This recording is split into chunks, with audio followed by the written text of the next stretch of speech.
पंढरपूरच्या विठ्ठल आणि रुक्मिणी मातेला रासायनिक प्रक्रिया करण्यास विधी व न्याय विभागाने आता हिरवा कंदील दिलेला आहे। आपल्याबरोबर कार्यकारी अधिकारी राजेंद्र शेळके साहेब, काय सांगतात साहेब? तर परवानगी करता आपण हा निर्णय घेतला, काय आता परवानगी आली का त्याची? श्री विठ्ठल आणि रुक्मिणी मातेच्या जतर संवर्धनाचं काम सुरू आहे आणि या कामांतर्गत जी श्री विठ्ठलाची मूर्ती आहे आणि रुक्मिणी मातेची मूर्ती आहे याची सुद्धा पाहणी पुरातत्व विभागाचे रासायनिक जो विभाग आहे छत्रपती संभाजीनगर, तर त्यांनी त्याची पाहणी केली होती आणि त्याचा आपल्याला अहवाल झाला होता। मूर्तीची काही ठिकाणी पावलांच्या ठिकाणी थोडीफार झीज झालेली आहे आणि इतरही थोडीशी त्याच्यावरती प्रक्रिया करणं आवश्यक आहे, जेणेकरून मूर्ती जास्त कालावधीसाठी त्याचं जतन आणि संवर्धन होईल। त्यामुळं मंदिरे समिती समोर तो अहवाल आल्यानंतर मंदिरे समितीने मान्यता घेऊन शासनाच्या विधी न्याय विभागाला मान्यतेसाठी पाठवलं होतं।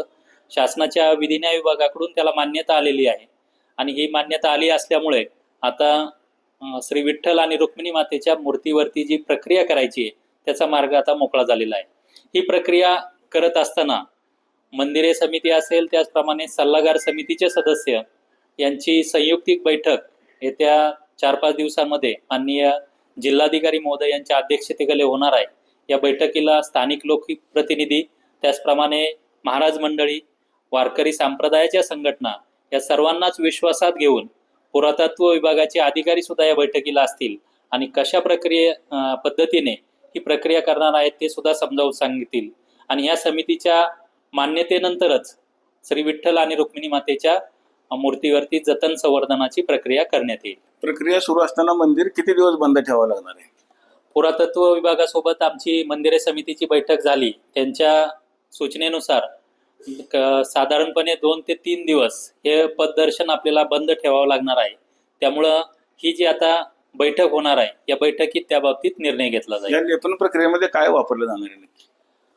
ह्या दोन्ही मूर्तींचं जतन संवर्धन करत असताना त्याच्यामध्ये पुरातत्व विभागाने दिलेल्या माहितीनुसार ज्या दगडापासून मूर्ती बनलेली आहे त्याच दगडाची पावडर आणि काही रसायने याचं मिश्रण करून त्याचे एकत्रित मिश्रण करून त्याच्यावरती मूर्तीवरती प्रक्रिया केली जाणार आहे। आता लेपन प्रक्रिया आपली कितव्यांदा होती मंदिराच्या इतिहासामध्ये आणि किती वेळा करायला सांगितलेली, काय नक्की? मागील कालावधीमध्ये सुद्धा म्हणजे बऱ्याच वेळा दोन्ही मूर्तींवरती प्रक्रिया झालेली आहे। मागे 4 वेळा आपण प्रक्रिया केलेली आहे, आता 5व्यांदा ही प्रक्रिया करत आहोत। पुरातत्व विभागाचे जे अधिकारी आहेत त्यांनी दिलेल्या शास्त्रीय माहितीनुसार आजूबाजूला असणारं वातावरण, त्याच्यामध्ये तापमान असेल, थंडी असेल, आर्द्रता असेल, त्याचाही मूर्तीवरती परिणाम होतो आणि आपणा सर्वांनाच माहिती आहे की श्री विठ्ठलाचं आणि रुक्मिणी मातेचं या ठिकाणी आपण चरणाला स्पर्श करून दर्शन घेतो, त्यामुळं सुद्धा त्या ठिकाणी मूर्तीची काही प्रमाणात झीज होते।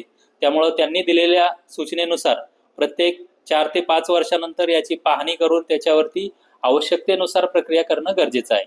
आपण बघितलं असेल की विधी व न्याय विभागाकडून खरं तर या लेपन प्रक्रियेला परवानगी मिळालेली आहे आणि पुढील आठवड्यामध्ये खरं तर ही प्रक्रिया आता पूर्ण होणार असल्याची देखील माहिती कार्यकारी अधिकारी राजेंद्र शेळके यांनी आता दिलेली आहे। पंढरपुरातून कॅमेरामॅन जगदीश रवी लवेकर, TV9 मराठी।